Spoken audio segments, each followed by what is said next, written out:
어떤 세대를 결국은 하거든요. 영유아기에 피상담자가 있을 수도 있고, 그다음에 유소년기에 피상담자도 있을 수 있고, 그럴 때 요게 이제 변화되는 걸 생각해 볼 수 있는데, 이제 다만 이전과의 변화는 크고 작고일 수도 있고요. 그럴 때 뭐 단지 어떤 부피의 크기가 아니라 문제 양상의 어떤 그런 흐름을 이렇게 생각을 해 볼 수 있어요. 다시 말하면 문제 양상이 예전의 양상이 예를 들면 비교를 할 때 두 가지를 비교를 할 때 구피질에서의 문제 양상이 아주 그냥 간단한 양상이었다면 예를 들어서 이렇게 하나 문제를 생각을 해 볼 수 있죠. 그런데 이런 하나 문제가 이 유소년으로 가게 되면 그러면 어떻게 되냐면은 여러 가지 문제와 이게 연합을 할 수가 있어요.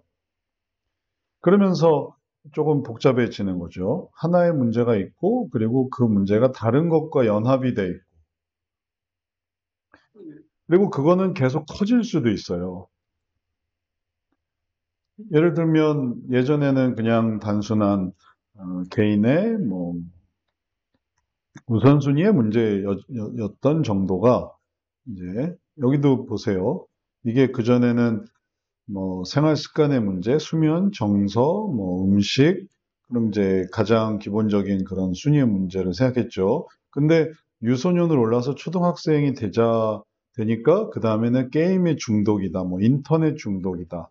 이럴 때 양상이 어떻게 되냐면은 좀 더 관계와 함께 이루어지는 거죠. 단순히 나만 되는 게 아니라 그 속에 관계가 있어서 다른 사람들과 관계를 해나간다. 그래서 게임을 해요. 그래서 게임에 중독이 돼요. 이런 문제가 생기는 거죠.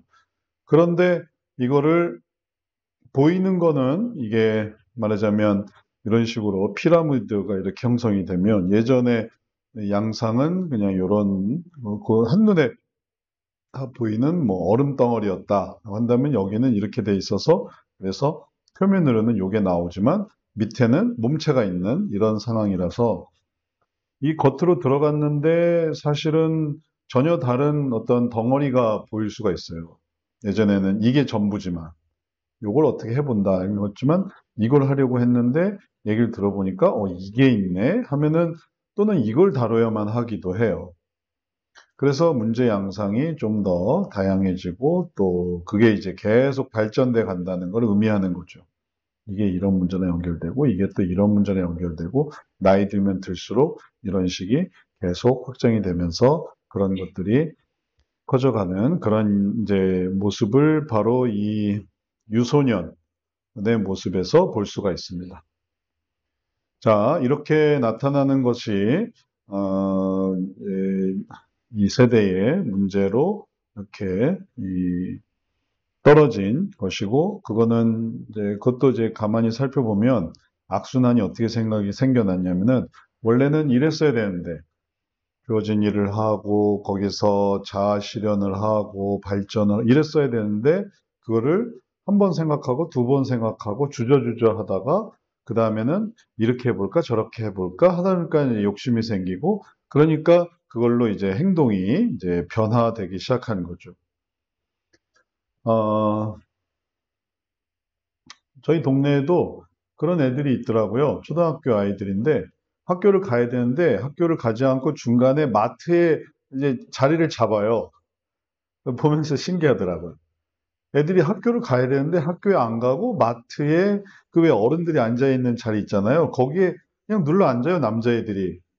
그러면서 딱지를 얘기하고 게임을 얘기하고 한참 그러고 있는 거예요.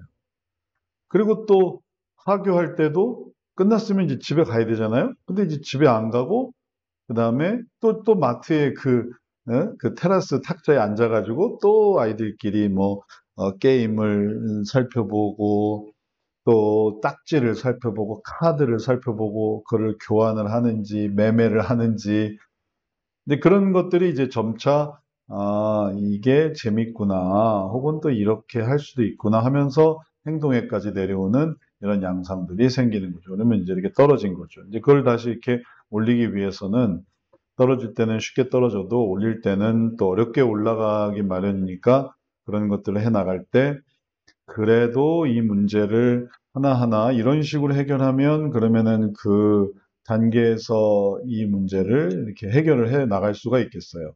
그게 목표인 거죠. 이걸 이렇게 해결해 나가는. 그리고 그러기 위해서 이제 상담을 하는 거고. 이건 이렇게 하면 되지 않겠니? 저건 저렇게 하면 되지 않겠니? 이걸 뭐 부모가 다 해주면 좋겠지만 부모가 못하는 경우도 있으니까. 뭐 요즘도 학업이 부모가 다 가르쳐 줄 수 있는 학업이 아니잖아요. 초등학교 수학도 얼마나 어려워졌는지 부모님들이 아주 절레절레 하더라고. 옛날 산수 수준이 아니에요. 왜냐하면 난이도가 계속 향상되고 아이들도 계속 그런 어떤 정보 습득 이런 거에 빨라지다 보니까 애들이 뭐 이렇게 터치 세대잖아요. 터치하고 뭐 전자제품 막 이렇게 했다 저렇게 했다 그런 세대니까 그런 애들의 또 적절하게 학업도 좀 어려워지는 경우가 있더라고요. 그러면 이제 그걸 돕는 과정이 필요하고 그를 도와서라도 이거를 이렇게 그 수준에서 올리면은 그러면 이게 전반적으로 이게 확장이 되잖아요.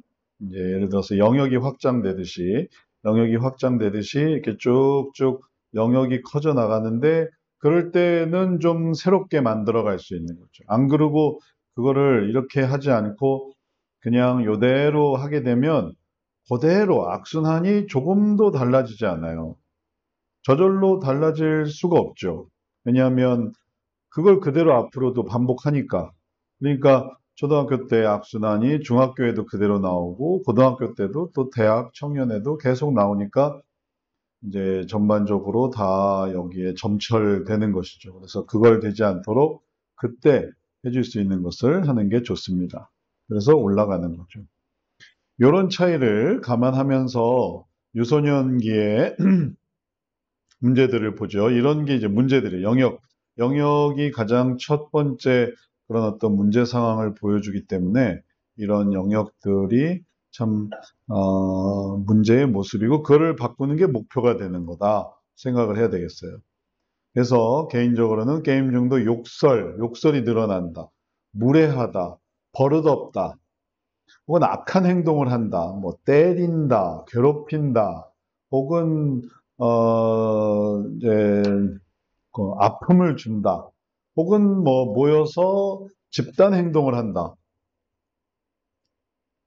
초등학생들도 모여서 게임만 하는 게 아니라 또 다른 안 좋은 행동들을 할 수 있죠. 안타깝게도 생활 습관의 문제에서도 예전에 나쁜 습관을 계속 유지하다 보면 뭐 매일 밤을 샌다, 너무 늦게까지 잔다, TV를 본다, 혹은 뭐 잠버릇이 안 좋다, 뭐 아침에 못 일어난다, 일어날 때마다 짜증낸다, 뭐 이런 것들이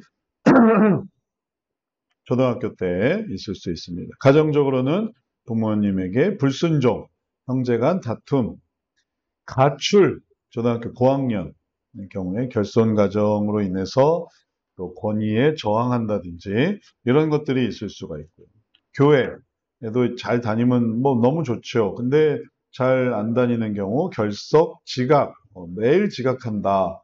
뭐 그거 가지고 씨름하는 부모도 많죠. 우리 애는 맨날 지각해요. 일찍 갔으면 좋겠는데 조금 더 자자, 좀 더 자자 이렇게 해서 애초에 가려고 하는 의지보다는 안 가고 싶어 하는 마음이 더 큰 경우도 있고요. 신앙의 불성실. 그래서 왜 내가 예수님을 믿어야 되나요? 이런 것들이 있죠. 교회에서 친구 관계 문제, 신앙 성장의 부진. 예를 들면 이런 것들이 전부 다 뭘 형성하냐 하면은 이 유소년기의 문제에서 그것들이 이 영역을 구성하지 않게 되면은 그게 그냥 전부 다 그 영역 그러니까 그 유형을 구분하지 않으면은 뭉뚱그려 놓으면은 다 이 영역에서 생기는 일들인 거예요.